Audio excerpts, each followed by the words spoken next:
ঝালকাঠি এক রাজাপুর কাঠালিয়া আসনের বিএনপির মনোনীত প্রত্যাশী ও সাবেক কেন্দ্রীয় ছাত্রনেতা গোলাম আজম সৈকত বলেছেন, দীর্ঘ ১৫ বছর রাজাপুরের মানুষ ভোট দিতে পারেনি। আগামী নির্বাচনে জনগণ তাদের ভোটাধিকার প্রয়োগ করবে, আর সেই ভোট আমরা চাই ধানের শীষে।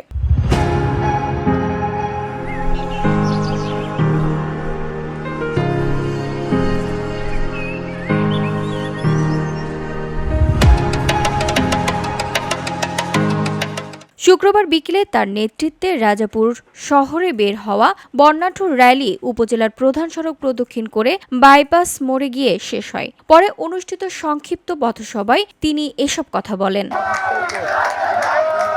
সৈকত বলেন, বিএনপি ক্ষমতায় আসলে তারেক রহমানের ঘোষিত ৩১ দফা বাস্তবায়নের মধ্যে দিয়ে রাজাপুর কাঠালিয়া পরিচালিত হবে।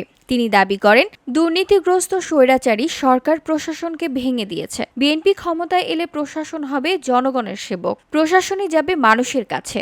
রাজাপুর কাঠালিয়ায় কোনো চাঁদাবাজ,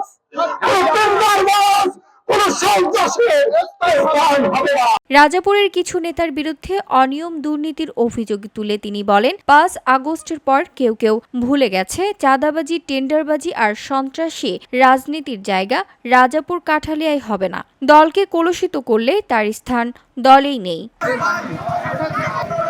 সভায় উপস্থিত ছিলেন ঝালকাঠি জেলা যুবদলের যুগ্ম আহ্বায়ক শহীদুল ইসলাম নয়ন ও রুবেল তালুকদার, কৃষক দলের সাধারণ সম্পাদক চাষী নান্না খলিফা, উপজেলা বিএনপির সহসভাপতি মাসুদুর রহমান মাসুদ মোল্লা, সাবেক ভাইস চেয়ারম্যান ও যুব বিষয়ক সম্পাদক মোহাম্মদ জাকারিয়া সুমন, কৃষক দল সভাপতি ফারুক মোল্লা, যুবদল, ছাত্রদল, কৃষক দল, শ্রমিক দল, মহিলা দল ও অঙ্গ সংগঠনের নেতৃবৃন্দ।